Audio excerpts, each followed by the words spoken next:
ایک وقت کی بات ہے، ایک پرندہ تھا سارس۔ وہ بہت چالاک تھا، دھوکہ دینے اور بدنیتی میں استاد تھا۔ ایک بار وہ کم پانی والے تالاب میں ایک پیر پر کھڑے ہو کر ایسا ڈرامہ کرنے لگا جیسا کہ وہ کوئی منت پوری کر رہا ہو۔ تالاب کی مچھلیوں کو یہ دیکھ کر کافی تعجب ہوا اور وہ وہاں جا کر دیکھنے لگے۔ کچھ دیر بعد سارس مچھلیوں سے کہنے لگا، میرے پیارے دوستو، میں کل ہی ہمالیہ سے واپس آیا۔ میں نے سوچ لیا ہے کہ اب میں کسی کو تکلیف نہیں پہنچاؤں گا۔ میں نے تو یہ قسم بھی کھائی ہے۔ آپ لوگ کئی دنوں سے اس تالاب میں رہتے آئے ہیں۔ میں آپ سے ایک بات کہنا چاہتا ہوں۔ یہ تالاب تو بہت جلد سوکھ جائے گا، اس لیے میں تمہاری مدد کروں گا۔ آپ لوگ کسی اور تالاب میں چلے جائیں، یہ میری آپ سے گزارش ہے۔ یہ سن کر مچھلیاں سوچنے لگیں اور کہنے لگیں کہ ہم دوسرے تالاب میں کیسے جا سکتے ہیں؟ اگر ہم زمین پر قدم رکھیں گے تو مر جائیں گے۔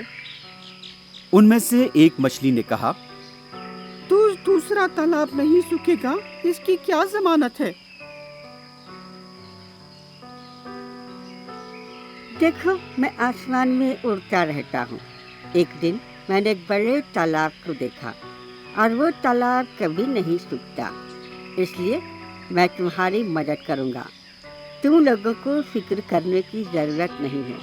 آپ لوگ میری مدد سے اس تالاب میں جا سکتے ہو۔ سارس کی بات سن کر مچھلیوں نے سوال کیا، وہ کیسے؟ تب سارس نے کہا، میں ہر دن تم میں سے کسی ایک کو اپنی چونچ میں پکڑ کر اس تالاب میں چھوڑ دیا کروں گا، ٹھیک ہے نا؟ سارس کی بات مان کر مچھلیاں ہر دن باری باری سے بڑے تالاب کی طرف چل پڑیں۔ سبھی مچھلیوں کو تالاب میں پہنچانے کے بعد ایک کھیکڑا باقی رہ گیا۔ یہ کھیکڑا بہت بڑا تھا اور سارس اسے اپنے منہ سے نہیں پکڑ پا رہا تھا۔ یہ دیکھ کر سارس نے کھیکڑے کو اپنی پیٹھ پر بیٹھ جانے کو کہا۔ جب ایسا نہیں ہوا تو سارس نے کھیکڑے کو اپنے ہاتھوں سے اس کے گلے کو پکڑ لینے کا مشورہ دیا۔ لیکن جب کھیکڑا سارس کے ساتھ جا رہا تھا تو اسے راستے میں مچھلیوں کے کانٹے نظر آئے۔ کھیکڑے کو اس کی نیت پر شک ہونے لگا۔ سارس ہر روز مچھلیوں کو دوسرے تالاب چھوڑنے کے بہانے انہیں کھا لیا کرتا تھا۔ کھیکڑے نے اپنے ہاتھوں سے گلا دبا کر سارس کو مار ڈالا۔